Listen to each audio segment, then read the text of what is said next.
Let's chat. It's hard. You want to talk? I know, that's disappointing. Sit back. Let's work this How's out. it going? What are we doing here? Where are you going? Hey there. Wow. It's not always easy. It's amazing if you think about it. Let's think about this. Strange. I have some thoughts about that. Life is hard. Trauma bonded. So we've just wrapped up season 13 of This Is Actually Happening, and the first inaugural season of Trauma Bonded. It's been an amazing season. We finished it with an amazing series, and we went to an amazing event at Manny's this past Wednesday, and I was overwhelmed with emotion. Yes, you were. At just the love in the room. And it wasn't woo-woo. It was like, good truths being spoken. And it was so inclusive, and it was so comfy and warm, and just everyone that had something to say said it with such passion and conviction. And if you got to come, I hope you enjoyed it. And if you didn't come, you must just not live in Northern California, I assume. Because you would have. I mean, we took an hour Uber to get there, so I don't know what you're doing. It was great, though. Enlightening. Yeah. It was really enlightening. And I know I was saying, who was I saying this to? I was saying this to somebody, this is actually happening. The podcast, just like the 6-part series, just like the event Wednesday night, is undeniable. That's the great thing, the wonderful thing about people's stories is they cannot be denied. It is what it is. And people that don't like it kind of just don't like people. I don't know how else to put it. We're going to meet them today during our... We're gonna name and do some name and shaming on today's podcast. So today we're doing a comments on the comments, all of your comments that were posted on Instagram and Facebook regarding the last 6 episodes. So regarding the 82% series. So let's just get right into it.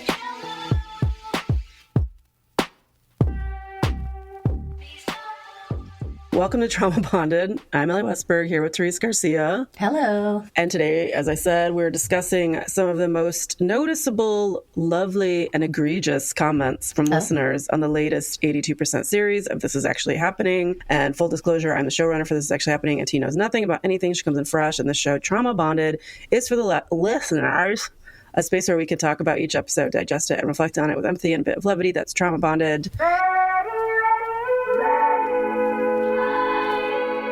So T will take Facebook. I'm going to take Instagram. We're going to start with the positive and finish up with the name and shames.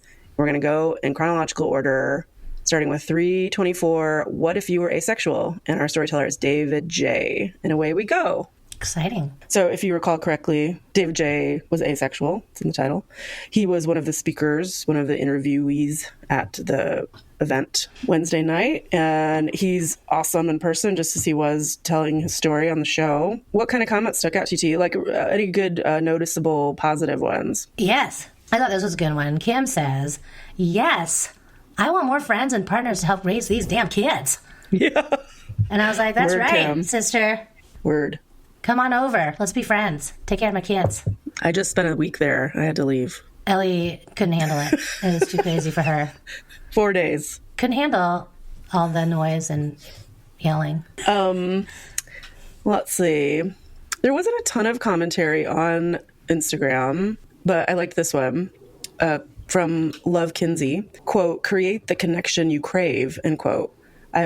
So she's quoted something David J. said in the episode. I have full body chills. I'm shocked that someone who is asexual is so good at navigating relationships. The exploration of boundaries was fascinating to listen to. His experience of wanting intimacy with people on a friendship level really struck me in the heart. Such a great first episode to the series. Total word. Yeah, I love that. Any other interesting, maybe not bigoted or egregious comments that stuck out to you before we name and shame? I didn't get any shame. I have one that's kind of interesting in the middle. But if you have more positives, maybe that's good. I will mention this one that I just think is weird. And this is from Instagram or Free Hudson. And their comment was, this was the most absurd episode. What? That was the whole comment? That's the whole comment. Were there comments on that comment? No, but it has 3 likes. Oh, so 3 people agree it was absurd. What's absurd? Yeah, why would it be absurd? No explanation, no justification, just ridiculously unreasonable, unsound, or incongruous. Absurd. Why would it be absurd? Yeah. Okay, sure. What compels a person to go and seek out a place where they can write a comment that adds absolutely nothing to the conversation? It just only adds negativity. Like, what is the point And of you? confusion. Free I don't Hudson. know. Yeah, I don't. Yeah. Just because it's not for you or you don't understand it, that doesn't necessarily make it absurd. Yeah, and that happens a lot. We'll see in the comments overall. Yeah. That some people don't understand it. Yeah. And a lot of people might have a negative view of not understanding it. And a lot of people might have a positive view of not understanding it. But it's those negative ones where I'm just like, but you just don't get it. Isn't that fine? It's just a Negative person. without support. Yeah. It's just a person talking about their lives. Yeah. And to me, it's not that absurd, but okay. Well, you just wonder, you want to put this person on display and ask them to show us their life and then just be open to the criticism that comes with it. I mean, I'm sure we all have a few things in our wakes, in our living rooms that other people might consider absurd, or in our closets, wherever we keep them. You know, everyone puts on a show to some degree. I thought that comment was absurd. How about that? This was interesting, actually. She said, I thought this was very interesting. I had never even heard of a person being asexual, you know? The fuck? So but this person was just like, oh, what? Who knew? Like, again, like, not understanding it, but like, oh, cool. Right. It's different. No judgment there. Yeah. Unless they're saying, like, interesting. I guess it depends how they're saying it. But it seemed positive. Like, if someone likes their steak well done, to me, that's absurd. That's absurd. That's absurd. I mean, That's really. absolutely absurd. That's factually absurd. Eating a rubber puck. Now, if I was it's like, how can you negate a whole person's being or a whole community's being in one foul comment? That's absurd. Give a little more, just so we understand what the hell you're talking about. Yeah, give us some understanding. I don't know. You must have misspelled special and true and inspiring. Anything else stick out for you on 324? Yeah, so this one wasn't... Yeah. It was both positive. It was a little in the middle, but Katie says she was really happy to hear this because she's asexual and felt represented, but does think it went off the rails because of the unusual relationship structure portrayed. It's interesting. Again, we've talked about this before, like, okay, gay, cool, gay. But once you, like, go outside of that a little bit, Right. or, you know, it's like, okay, like, we can't go that far. Everyone's going to get confused. Right. I accepted you're gay, and now you want me to accept Now you're what? saying all sorts of stuff that doesn't make any I sense. accepted your asexuality, but you want to be a father? What? Does not compute. You found people that want to parent with you? That's off the rails. Yeah, she did say off the rails. She did say she appreciates the episode, but since so many people are unfamiliar with asexuality, like Leslie here, she did want to make it clear that his story isn't a standard experience for all asexual people. Have People figured out yet? We've done for over 300 episodes of the show. Have people figured out that these are individual stories? Yeah, right. It's not just going to be like regular Joe Schmo doing the thing. They might be unique. Yeah. Today we're talking to Bob. Bob woke up and commuted to work today without any incident. He had lunch in the break room, turkey sandwich. He didn't get much done this afternoon because he was doom scrolling on Reddit. He came home without incident. He kissed his wife and he went to bed. This has been another episode of This Is Actually Happening. I don't know what people want. Like, I know. But most people really loved the episode. I'll say that. yeah, I think so too. Yeah. Let's talk about 325. What if you grew up in a polyamorous family and our storyteller was co-creation? Any positive takes there on Facebook, T? I like what Alexis says. She says, these comments aren't passing the vibe check. I didn't agree with a lot of their opinions and personally wouldn't make some of the same choices. But I do feel like I learned some things and gained more empathy along the way. And isn't it that's just how you're supposed to do it, I think. You know? Let people live without hating or judging or... Live and let live. Yeah. Maybe we don't get it. But this whole world isn't for you to get. Yeah. Oh, and Monica is listening with curiosity, an open mind, and an open heart. So let's be more like Monica, I think. Yeah, let's be more like Monica. Those are the positives for me. Any positives for you? Sorry? Oh, I said any positives for you? Yeah. Lions say, it's 3 Ys, on Instagram. I would absolutely love to be educated by this speaker. Does she offer classes? As someone who has been socialized into monogamy and having monogamous parents, I have so many questions and discomforts around the poly relationship thing. I want to learn more and have my views challenged so I can grow and embrace more people. My primary questions are, 1, how do you have meaningful relationship with more than one person without jealousy and fighting? And 2, how do you raise kids with more than one romantic partner without the kid feeling destabilized? I have so much to learn. Love that. So that's someone definitely challenging the structures they've been brought up in and still is like kind of unsure on what they've heard, but respects the storyteller and wants to learn more. Are we being too judgy? No, I thought that was really nice. Thank you for, this is from Boom Chaka Chaka Chaka. No, Boom Chakra Chakra Oh, Chakra. Okay. Chakra. Thank you for sharing your story. Despite the horrific bullying unhappy people wish to project onto you, you still came out on top. Planning to buy your book. Keep shining and being you. Nice. All right, should we get to the drama? Yeah. There are a lot, I feel like. People are so mad about polyamory. Well, yeah. I don't know. Isn't it just because they're probably unhappy in monogamy and they don't know how they can get out of it? They can't pull it off. I don't know. But like the next episode was about a poly person as well, and there weren't as many negative comments. Do you think that there's more negativity that comes for a woman that's engaging in it than a man? I mean, they identify as they, them, but... Yeah, but clearly they sound female. I think there's some comments around that might be like subconscious, but also the kid thing. Oh, that she was raised in a polyamorous family. Yeah. She was raised around sex, people having sex with each other. Not like... She's not like in the room. It's kind of like... Yeah, monogamous couples don't have sex, so... Yeah, so they don't have to deal with that.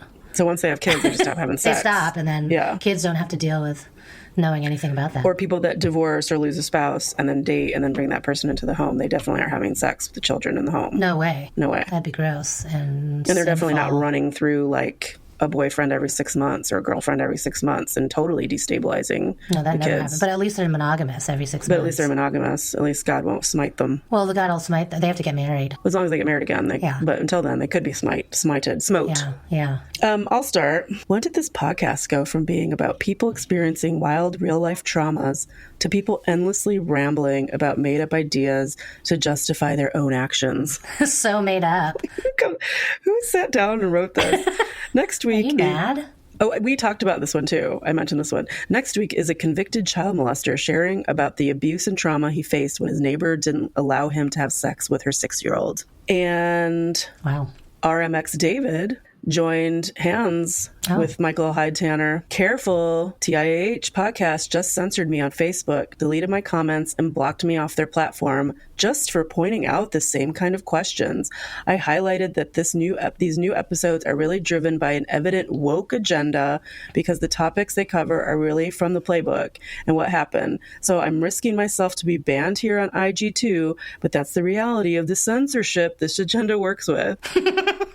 I mean, the obvious hypocrisy in this one comment is wild to me. It's wild. You want essentially people that live in these structures or these lifestyles to censor themselves. Yes. But then you're mad when you get censored for saying something bigoted and stupid about it. Right. Like actually, like your comment got censored, but you're trying to like censor their entire lives. Like whole groups of people. Yeah. So sorry. Like when did we stop calling America like a free country? It's still free, right? Apparently. And one, I'm sure we've talked about this before, but I'm just so tired of hearing this word woke being bandied around as some sort of insult. You mean being anti-misogynist, anti-patriarchal, anti-racist, pro-equality, pro-freedom, kids getting meals at schools. Like, no, this that's makes going too me far. Woke. Why is that a bad thing? I guess they're equating it with like what we used to call it back in the 80s and 90s, like politically correct. But I've never understood how, and of course, Jimi Hendrix used it in a song. A lot of sleeping people out there, meaning that people are just putting their heads in the sand, being apathetic, and they're not paying attention to what's going on. Like, we need to wake up. And that's what woke comes from. When did this become such negative? Yeah, why is it negative? It feels like it should be positive. Like you're awake, you're aware of other people than your own self. Oh, T, you're so woke. It's nice to be awake and not just running through life asleep, not caring about anybody else. I don't get it. Yeah. And then it's like political. Is it that like maybe does it like polyamory or other things like that? Are they more for woke people or for liberals? Is that... Research alert. Here we go. How woke went from black to bad. This is from the Legal Defense Fund. Quote, we must fight the woke in our schools. We must fight the woke in our businesses. We must fight the woke in government agencies, end quote. Florida Governor Ron DeSantis recently declared from the stage at a campaign event, quote, we can never ever surrender to woke ideology. And I'll tell you this, the state of Florida is where woke goes to die. Unquote. He engineered and recently signed into law the Stop WOKE Act, a title that precisely captures what the bill's architects aim to do, stop people in Florida from speaking out in ways that challenge racism and other kinds of discrimination. Scary. Like, give this guy a shovel and tell him to go fill a pothole. Like, you're not doing anything in government that's helpful to anyone that you claim to govern. It's ridiculous. The measure leverages severe penalties, including firing educators and pulling state funding from educational institutions for violations of its intentionally vague yet broad speech and viewpoint limitations, all to brutally chill conversations about racism, gender inequality, and LGBTQ people. It also prohibits promoting specific phrases and concepts like systemic racism that are critical to explaining how discrimination is perpetuated and to use understanding the impact of equality on people's everyday lives. Scary. Yeah, it's really scary. You know, if you're one of these people that just bandies around woke as a negative, you might need to think about what you're saying. And then RMX David continues on. I can tell you what kind of stories you won't hear. TIAH will never interview a sexual detransitioner and the struggles they face within the LGBTQ plus community. You'll never hear that story because that contradicts the woke agenda. I think that'd be interesting. So Whit replies. Oh, okay. Because that does sound interesting. Doesn't it? He says, I'd actually love to have someone on with that story. Please send along if you have one and we'll consider it. Yeah. The fact that RMX David knows what that is, right? So and then is interesting as well. And once Whit responded to the guy, he softens because they always do once they actually are seen. Like, oh, somebody's looking at what I said. To me. And didn't respond with vitriol. They just were actually said, yeah, we'll do that story. He says at Whit, thanks, I really appreciate your work. Oh, okay. Long time fan of your podcast, and being censored on your Facebook community was weird, honestly. For sure, I'll point you out to some detransitioner that you might want to talk to. Sounds fair to have different voices in this marketplace of ideas. Seriously, you guys, if you agree, we would honestly love to talk to someone that believes that they went through detransition, whatever. We would love that story. So please send it along. What do you got? I know you got some shit. Kathy with a K. KKK Kathy. Uh-oh. Sorry, Kathy with a C. Who's our editor sometimes. Kathy says, I would be absolutely fine with this lifestyle, but the proof is in the outcome. Statistically higher in mental instability and emotional issues does not bode well over time. So, that's it. Statistically higher in mental instability and emotional issues. And it's like, what are you talking? I mean, what? So there's some stats here about mental instability. I don't know. How did they go from why this story is about being raised in a poly family? Why are people talking about the woke agenda, transitioning, detransitioning? I don't understand how they fit together in the story. There's no one talking about no one's talking about being trans, right? No, they're just saying polyamorous people are mentally unstable and have emotional issues on this one. Oh. That's all they're saying. There's statistics for it. But it's funny because people are asking, like, oh, where'd you get these stats? And she's like, no, it's just I've observed. It's observance. But then Heloise comes in because she has a friend who's a psychotherapist. Mm-hmm. She says, bulk of her clients with relationship issues are people in poly relationships. So true. Kathy comes back. She brings in her stats. Yes, Heloise, totally doesn't work. 92% failure rate. So that's where the stat is. But again, no source. I'm not seeing a source, but 92% KKK Kathy, why can't you just be miserable in your own monogamous relationship? Why do you give a fuck about other people where they stick their hoo-has? I know. And with who and how many and when and how? I mean, it's stupid. Yeah, I love KKK Kathy. It's like I'm at the club. KKK Kathy. Like, why are you focused on this? Like, why are you so mad about this? Why aren't you more mad that you maybe have to ride the bus sometimes and there are people with actual mental illnesses there in your presence riding along with you that might turn on you with any second with like a weapon? Like, why aren't you more mad that no one's made an effort to offer services to people that are mentally unwell that walk and live amongst us? And so we are all subject to any kind of breakdowns they might have in public. She'd probably say they're poly. There's my a big bad. percentage that they're probably poly. So I mentioned a lot of people are talking about the kids. So Randy says, Kids. People I get don't so care. incensed about the kids. It's the kids. I don't care who you're effing with. Just leave the kids out of it. Yeah, they're not effing the kids, Randy. Yeah. God, gross. Then Katie says that they were heavily influenced and indoctrinated by their polyamorous upbringing.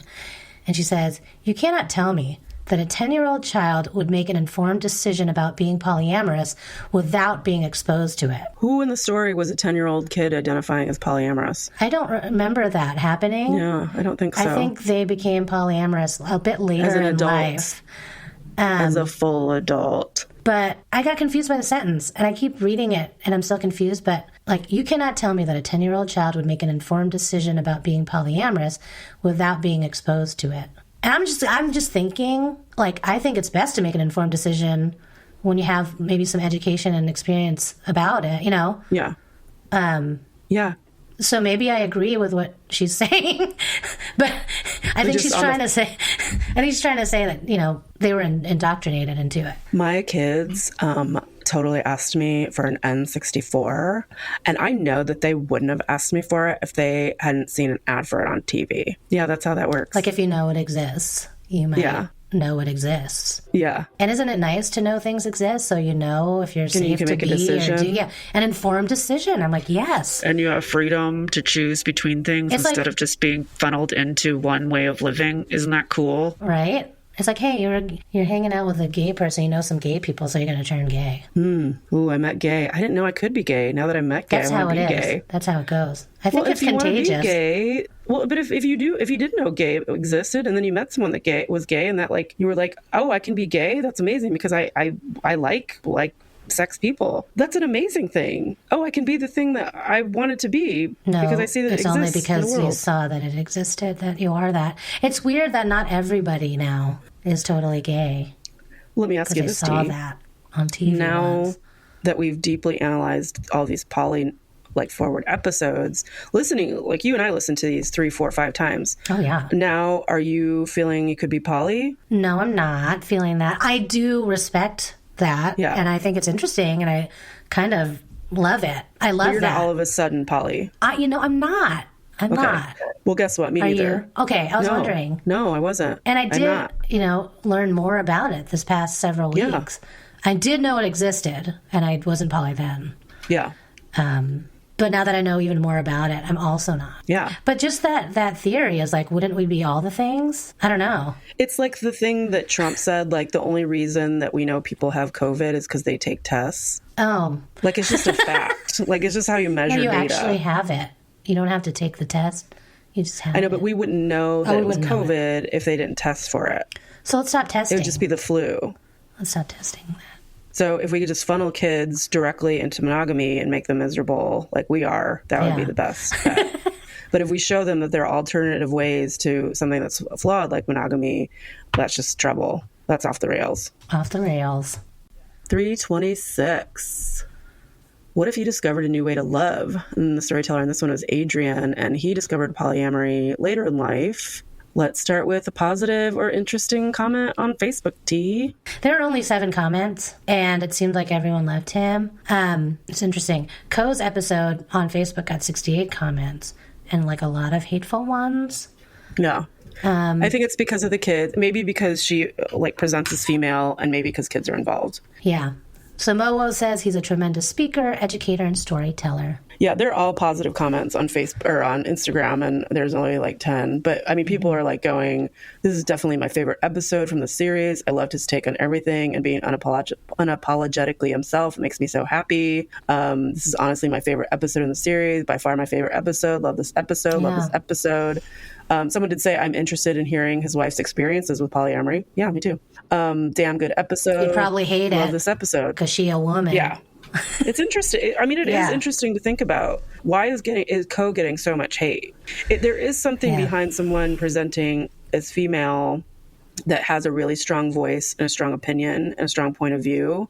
And I think it legitimately upsets people. And it's really sad. I mean, it's so regressive of us as a country, as a I loved society. their story. I did too. I thought it was such a good It was a whole new perspective that I'd never thought of. But they also spoke at the event Wednesday night, and they were a very powerful speaker and very self-possessed and very opinionated, and also like very funny and very giving and very warm. And when someone is that fully evolved, there's just some people that can't handle it. They can't handle it. Yeah. Go back to Adrian. Yeah. No one to name and shame then. Yeah, no. Absolutely loved his story. This isn't going to be a short one for me. I don't know. That's really all I got. That's good. Let's keep moving. 327. What if you found your family on the path to celibacy? Our storyteller was Art. And if you recall correctly, he came out as a homosexual man, but has decided to live with celibacy. Live in celibacy? Live with celibacy? I don't know. Now, this is a more controversial one in that, you know, we want to be supportive and appreciate his journey and listen to what he wants. Again, freedom is everything to me. Like if he wants to live this life, that's entirely up to him. But I do think that people do sort of have a sadness for him generally in the comments, because they do think that he maybe is a little bit of a self-loathing gay. I mean, to want to please a father that rejected him, to want to please a church that rejected him, and then to want to guide teenagers, you know, possibly into the same like narrow life or way of living that he lives is disconcerting. But again, without judgment, let's see what the comment said. Marin Rules says, this episode made me really sad. At the end, Art says something about how you don't need to choose one side or the other, and that we can be whole people.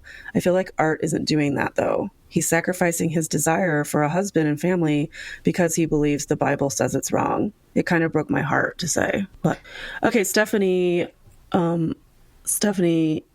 Irion. Love and respect to you, Art. Romantic love is indeed overvalued. Just how much are people able to love one another without familiar or romantic ties? An important question to ask ourselves. That's sort of the middle of the road. Yeah. From Dying Breed, 421. That conversion therapist was a creep. So sorry he had to go through that. But Art has obviously had to explain and defend his situation many times. Admittedly, the first time I listened, I was quick to make assumptions. But I listened again, and I feel like I understand better. You don't have to change someone to fit a mold. If they are happy, that's all that matters. Oh, that's great. I'll start with this, even though. Amber says, I loved this episode. I felt his joy and love for Jesus through his voice. So that's a positive. Amber. Sorry. God. Bless your heart, Amber. Bless your heart. Megan, I'm so touched by how the storyteller's friend treated the situation, and I strive for my son to be the same exact way. What a touching moment. Thanks so much to the author for sharing such an intimate experience, and thanks for being such a good human, Nick. I'll never forget you both. Yeah. I mean, I don't know which Nick, too. Both Nicks. Both Nicks are great. Pretty awesome. Pretty awesome Nicks, that episode. I'll beckon back to your comment when we made the Trauma Bonded episode. You know, you did pontificate on the idea that if Art did decide to go and pursue a relationship and have husband and children, would these friends still stick by him with those decisions? I mean, the truth remains to be seen, I guess. Someone, if we want to go toward negative, Kaylee Sweet and Sour says, it was heartbreaking to me too. And the split between celibacy being the ability to love many families and romance only being able to love one just feels sad to me too. Community is about helping, caring, and loving people and their families outside of your own immediate family, not lack of sex. It's nice that he has intimacy and community, but it is really sad to me the reasoning behind his initial choice for celibacy. Can't dwell on it too much because it is heartbreaking for me, but I'm glad he seems to be happy and feels he has a full life. So that's another one that's sort of like a mix. Yeah. But then there's a response then. And so then Stephanie Arian says to Marin Rules, listen to what he's saying. He doesn't value romantic love. He's aware he can have it as well as his faith, but for whatever reason, he has chosen celibacy as his path, and we should not project our values onto him and respect it. And then Makes_Marks says to Stephanie Arian, that's not what he's saying. He said he doesn't believe he can have romantic love as well as his faith as he sees it. He acknowledges that there are churches that accept gay marriage, etc., but he can't justify that in his reading of the scripture. That is why he chose celibacy. He believes God teaches that queer relationships aren't good for us. And then Marin Rule says back to makes marks. Yeah, that was my understanding too. Bums me out. So it seems like people are having conflicting feelings about why he's chosen celibacy. And one way they're okay with, and another way maybe not so much. And it was really hard for us to not judge him. And it's not because we don't care about him. We definitely do care about him. We want him to have whatever he wants in this life. And it will be interesting to see, what does happen with him in the next handful of years. It would be really sad to think that he just had to go without a family and kid, the things that he wants, because he believes God doesn't want him to be intimate with the man. But so this is interesting because we're talking a lot about the future and like if things might change. Maggie says, seems like the message is about how badly religion can mess people up. That God is a stalker. Scary. I hope as he gets older, he will stop repressing his feelings and accept that his desires aren't sinful. So that's a pretty bold statement there. And then talking about how things might change in the future. And then Rebecca asks, if Christianity were taken out of the equation, would this still be his chosen path? I'd be curious for a follow-up in 10 years. Yeah. She talks about it's not weird to live with friends. People live alone. Of course, if Christianity wasn't part of it, he would have a different path. Exactly. It's all because of Christianity. Exactly. So that's kind of how I felt too. So a lot of people thought maybe his perspective might change in the future, though it got me thinking about every time when I was coming out, or my friends came out or my girlfriend came out. It's like, this is just a phase. Yeah. It's going to change, and it's really like it invalidates how they're feeling right now. Yeah. But I don't know. I can't help it. I keep hoping that if you want it, I want you to be able to do it. We want you to want what you want. Get what you want if you want it. And if you're lying to yourself to make yourself fit into this paradigm that you have believed all these years, then that's between you and your doctrine and your church. And it's sad, but you are living the life that you chose to live. So go on and live it, Now Makes Marks does have a separate comment here where they say, you lost me when he said he counsels gay Christian youth. Yeah, that was scary. Modern Christianity has already perpetuated so much violence against queer people. And this just feels like trying to make that violence more palatable by wrapping it in a big gay bow. Oh, God. Fuck. That's kind of good. That is good. I got 5 likes. Yeah, that's why there's this fear that he's just perpetuating his own self-loathing and possibly projecting that onto these kids that are trying to find their way. Well, that was our question too, right? Yeah. Should we move on? Let's move on. Coming up, the big juicy one, 328. What if you were Seahorse Dad? Storyteller Caden. What you got? What they saying over there on Facebook, Steve? So, I'm sure there's no comments. I don't know if you're being sarcastic or not, but yeah. So I counted these up. Ooh, fun. Well, not that fun. It's just that comment count. It said there were 23 comments. There were 23 comments, but only 7 were there. So it turns out, and somebody said it, that who said it? That some comments were deleted. Ooh. So I don't know. And shout out to our Facebook moderators. Who's that? Yeah.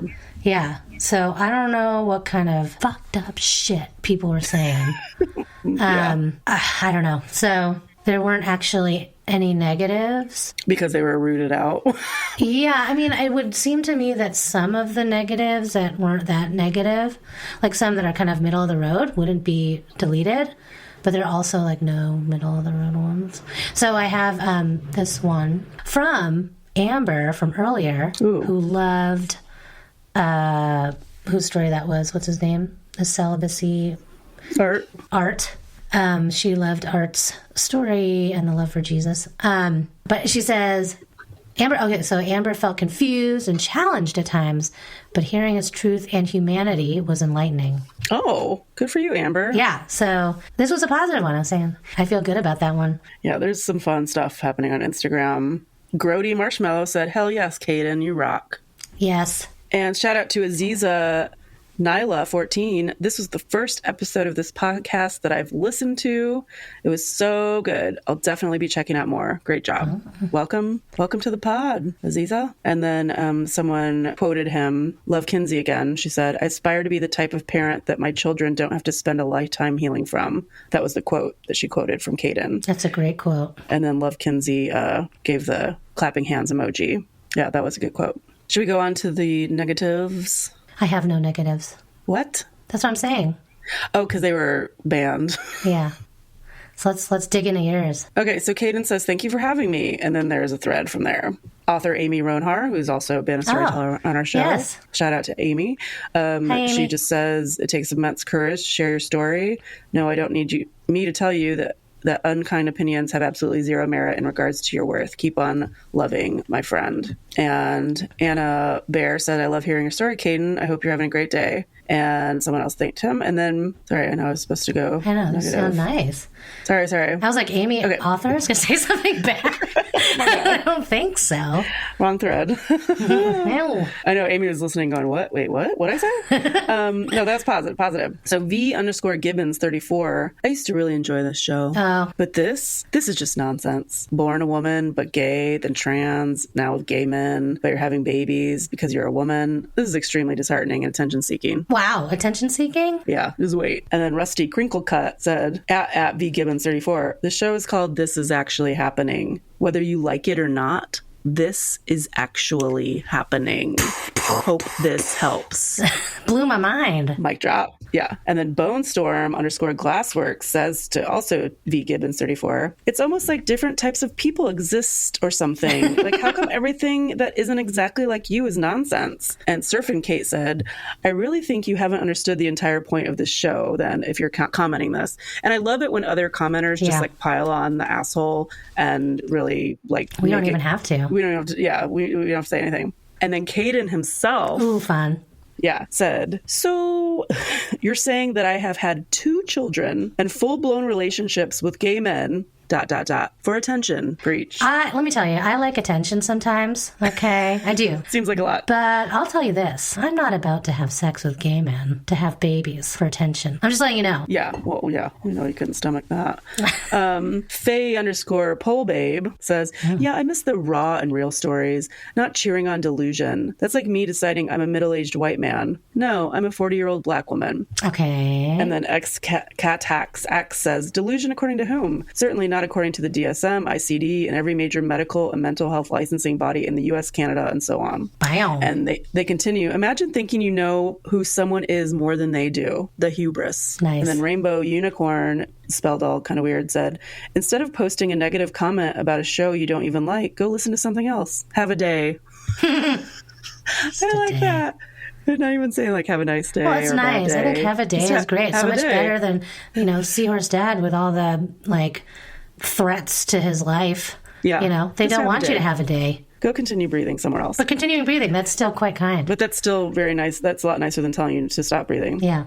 And then they continue on. Go listen to something else, babes. Real grown up to post a comment and turn off notifications because you don't want the smoke. 40 acting like 16. Womp, womp. Schnap. I love this. And then Surfin's Kate said, it's only not raw and real because you disagree with it. And then Faye Polebabe comes back and says, oh, I'm not here to argue with any of you and not y'all using, I'm turning off notifications. Not surprised at white liberals coming for me. Malcolm X was definitely onto something many moons ago. Oh, wow. Really? That's how you're going to... Oh. And then Aziza responds, if you wanted to transition to being a middle-aged man instead of a middle-aged woman, no one would try to stop you, LOL. This literally is a raw and real story. Y'all are just yapping. And then rolling eyes emoji. And then I just want to say one thing, to finish this off. Cannibal Kenny, his response entirely was, yawn. But Rainbow Unicorn said right back to him, sounds like you need a nap. Go back to sleep, unwoke. Wow. How fun. Oh, God. I don't even... I mean, the comments back were, like, really great. What is the yawn anyway, though? I guess they mean, like, boring, heard How is it. that boring? Boring, heard it. This is real... Like, all day you've heard this? Let's talk about you. know. What's this person's name again? Yawn Guy? Whoever Yawn Guy is, let's hear your story. Cannibal Kenny. Cannibal Kenny. God. Oh, God, look at him. His story is surely... Okay, so let's do our final episode, which is pretty much nothing to say because everyone loved her because she's a heterosexual white woman who, and more than that, she's done this amazing act of care and love and taking care. This is 329. What if you became your husband's guardian, Chris? And she's amazing, and there's no one could say anything bad about her because it fits the paradigm that we all accept. She's monogamous. Yep. Yep, She yep. takes care of a person that has a TBI. She has children. She lives in Texas. She's white. like a saint. She likes Disneyland. Like she's doing everything right. So everyone loves her, and we love her That's too. what I got too. I did get one. Go on. Who dareth cometh for Chris? Deanna says, let me see. Deanna does not agree. Am I the only one that doesn't agree with this? He was sent off to our nursing home, which is horrific, and they only visit him weekly. Well, I'm happy he wasn't just kicked to the curb after his injury. It just kind of feels that way once she had kids. The look in his eyes in their videos seems to me like he still is 100% in love with her, and he understands she moved on. Is that it? It sounds to me like Deanna, yeah, that's it. What do you want her to do, I know, Deanna? like- She's supposed to sacrifice her whole life. Yeah, for that's this what I'm guy? saying. She hasn't sacrificed enough. You only visit him once a week, and you want to. What do you do, Deanna? What the fuck, dude? No. Why do we want people to suffer so much? What's wrong with us? Get back in the kitchen, change your man's diaper, don't have any kids, don't move on with your life. Like, I know you're 20, but that's your life now. that's your life now. That's what I'm you chose. sure Deanna would Get on with it. for sure Yeah, I'm sure sacrifice Deanna would keep him everything. in the house she and not was 20. remarry and just be this man's caregiver for the next 60 years. I'm sure that's what Deanna would do. Yeah. Fuck. If Well, we could Deanna, all you be better- like Deanna. Yeah. WWJD. DD. WWDD. That's what I'm going to think from now on. WWDD. When I think about giving myself grace or letting myself off the hook for something, I'll think, No. well, what would Deanna think? She would say, no, you have to No, do you it. failed. Serve. Get back in the kitchen, make man. me a sandwich. He's 100% in love with me, even though I'm not in love with him anymore because of the whole diaper changing thing. I mean, I love how him. she looked in his eyes and saw that he loved her. And Like, that's who all the that fuck are matters. you? I think that's all that matters, that he loves her. Not that she loves him. She does love him, but she's not in love with him, but it doesn't matter anymore. There's an entire It's only what he wants, yeah. right? And that she knows what's going on in Brandon's brain based on videos she's seen on TikTok and looking Well, at his yeah, eyeballs. but it also doesn't matter what the woman wants. It's only what the man yeah. wants. The fuck. Thank you, Deanna, for that. I'll never understand people. Well, that's the comments on comments, right, T? That is the comments on comments. Hope that y'all enjoyed that No series. fights. and Not as many fights. I love it when There's a people couple fight. little fights. No, I like the comebacks. But, when it goes back and forth, I love that. Yeah, that is fun. Fight more. So we can talk about that. I'm going to outro us. Thank you for listening. This has been an episode of Trauma Bonded. You can find our shows where podcasts are kept. Please go rate and review us. Next week, we will have a storyteller update. But I will be having a conversation with storyteller from episode 222. What if you were a stranger in your own home? I know he's got some devastating updates to share, so look for that next week. And don't forget to donate to Chris's former husband, Brandon's GoFundMe for his active chair and outdoor freedom. So far, $2,500 has been raised out of the goal of $9,800, so let's help him if we can. The link is in the show notes. Thanks to This Is Actually Happening team, including Whit, Missildine, Andrew Waits, and the maker of the music and website, Nathaniel Trimboli, and thanks to Forrest, Chiras for editing this episode, and Katie Cable for building those blasted Instagram posts. Don't forget to go to our YouTube, baby. You can find that link in the show notes. Contact us on email and all the places. We are trauma bonded to the story, to the storyteller, to the listeners, and to each other. Thanks for spending time with us on our first season. And I mean, at some point we have to say the season ended. Maybe if we have a break, we'll say that's when the season ended. This is like a limbo episode between seasons, so I'm not really sure what to call it. But thanks everybody for supporting us on our inaugural season. We look forward to coming back to you with season 2 and season 14 of This Is Actually Happening. We might have some other things that we'll be doing next season, so stay tuned for that. But thanks for spending time with us all season and today. Love you, T. Love you, Elly.